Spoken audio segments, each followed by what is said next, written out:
Hello, and welcome to Skills for Health. We're still in Unit 1. However, we're going to be talking about building skills for health. Today, we want to explain why the 7 health skills are important, identify reliable sources of health information, describe influences on personal health, analyze advertising messages, list the 5 decision-making steps, and list helpful behaviors that can protect health. I'm sure you've noticed several images on the bottom of the screen. Do you know what these images represent? Computer, satellite, cell phone. What do we use these things for? What do we use these things for? If you said communication, then you're correct.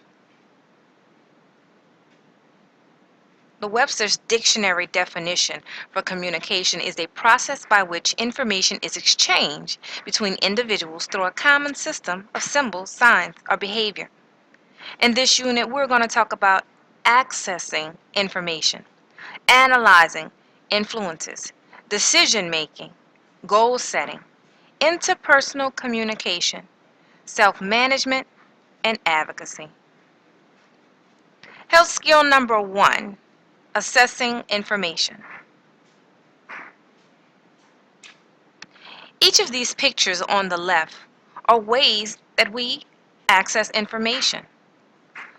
All of these are sources of information, yet all of them are not equal, reliable, and up to date.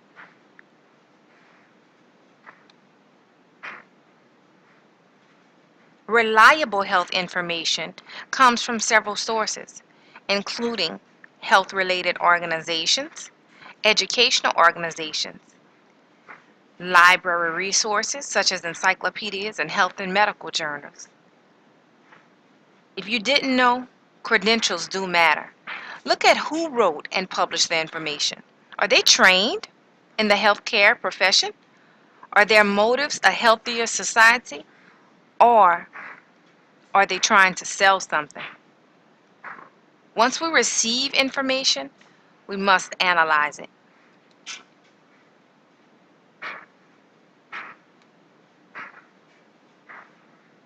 When you are talking about health information, you want to know who or what. Are they experts? Where can you go for more information? Is it current? Is the info to educate, to entertain, or to persuade you to buy something? Make sure you check the facts and check the sources. This is very important.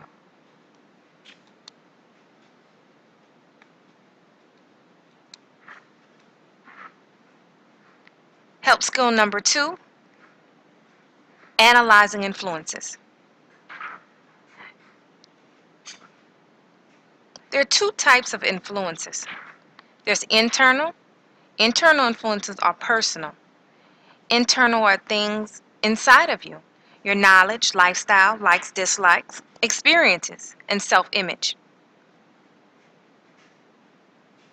External influence is the other type of influence. External influences are factors, you guessed it, are factors outside of yourself. Now that you know the definition of external influences and internal influences, I want you to think about some types of external and internal influences that surround you. Remember, an influence is anything or anyone that has the ability to sway your thoughts and actions. If you said your family as an external influence, that's correct. The media, what's on television, in the newspaper, your culture, maybe your school culture, your peers, your community, and your heredity, the genes that you've inherited. You can't control those, so they're external.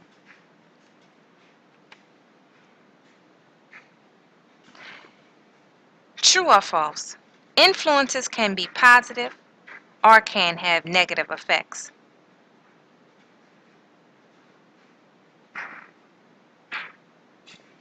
true. So, we must be aware of our influences. Being aware of our influences will help you decide if they are good influences or bad. You can do this by making a list of the people and things that have the most influence on you. Set goals to enhance the positives and minimize the negatives. Evaluate how each influence might affect your health positively or negatively, and make a decision. Make a change.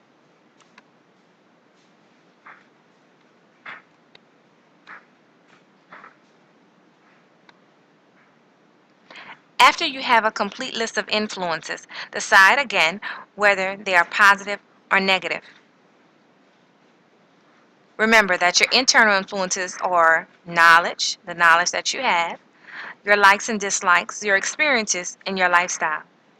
External influences are the community you live in, the media which surrounds you, your cultural background, friends, family, and heredity. Do they promote healthy lifestyle? Do they promote being safe? Do they promote abiding by the law? Do they promote behavior that shows respect for yourself and others? If so, they're positive. Evaluating advertisements. Get another health skill. Evaluating advertisements.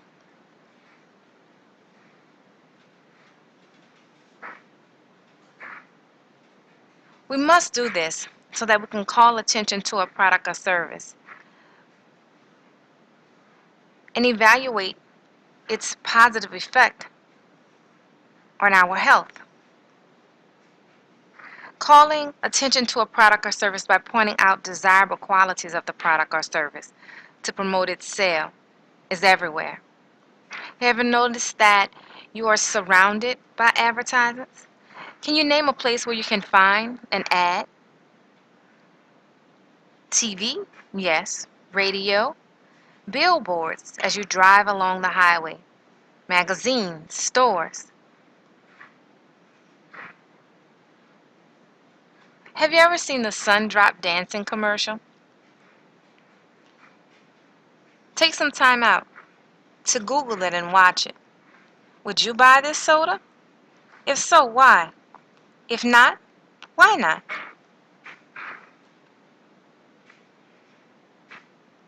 8 common advertising techniques.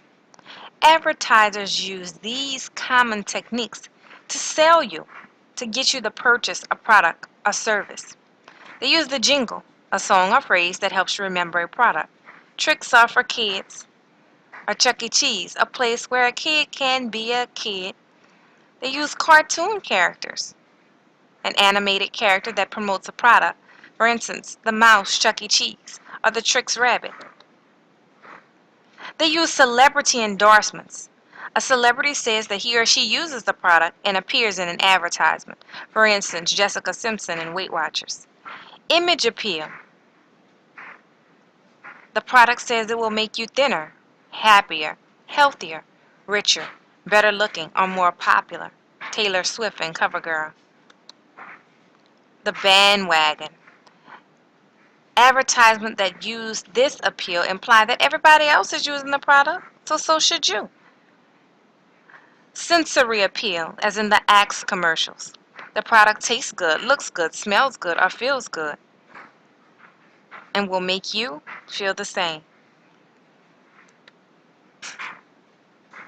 Our last 2 common advertising techniques: comparison appeal, delivery or DiGiorno.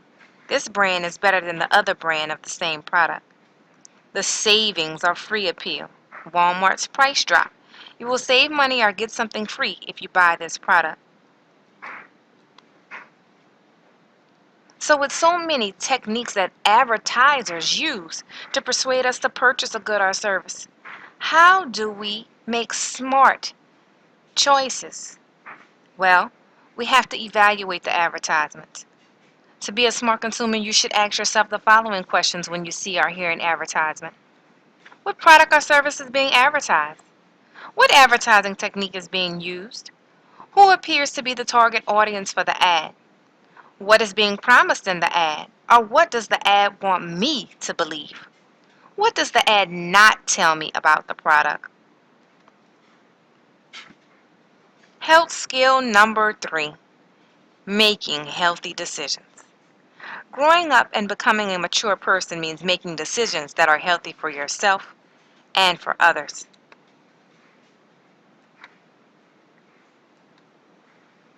There are 5 basic steps to making a healthy choice. This may seem like a lot to do just to make a decision, but with practice the process becomes habit. You do it automatically. What is the situation? Who is involved? And how much time? Step 1, identify the decision to be made. Step 2, list your options. Step 3, list the consequences of each option.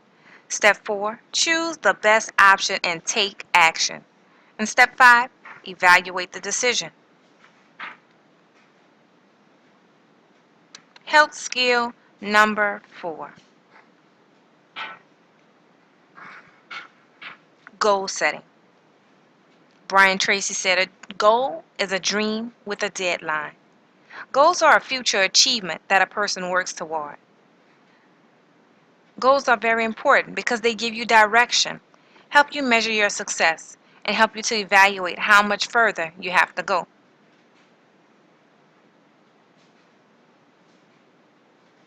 There are 2 types of goals.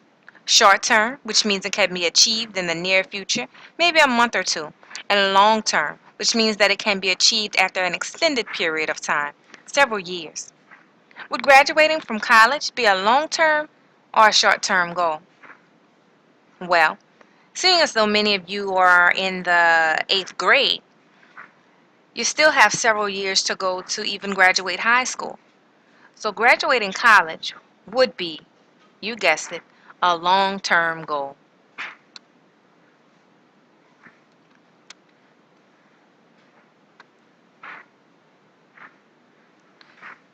Setting goals.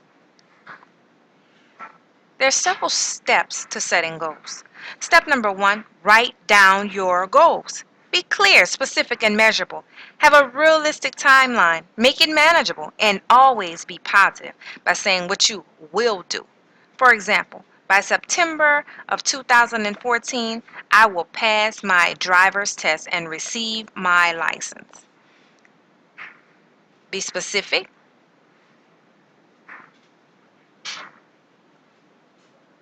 Have a realistic timeline by September 2014.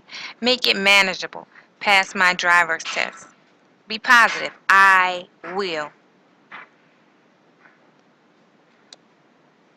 The next step, develop a plan, an action plan. An action plan includes specific steps, when and how often the steps are done, and how progress is measured. For example, engaging in at least 1 hour of physical activity every day and build up to running for 1 hour without stopping. That would be my goal. Specifically, I'm going to engage in the activity. When? At least 1 hour of every day. How will my progress be measured? I will be able to run for 1 hour without stopping when I have achieved my goal. Step number 3, establish a support system. A support system are friends and family who cheer you on and help you achieve your goal. For example, a friend or family member may engage in the physical activity with me. Step number 4, as you complete steps to achieve your goal, you should reward yourself for a good effort. Here's a tip. The reward should be consistent with your goal and effort. You should not reward yourself for losing weight by eating a cupcake. This concludes the first portion of the 7 skills. Please continue working on any quizzes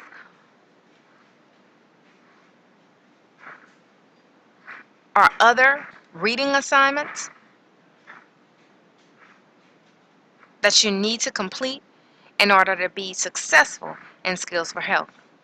See you soon. Thanks for joining me. Let me know that you watched this recording using the following link: http://tinyurl.com/hs class recordings. Your secret word: skills.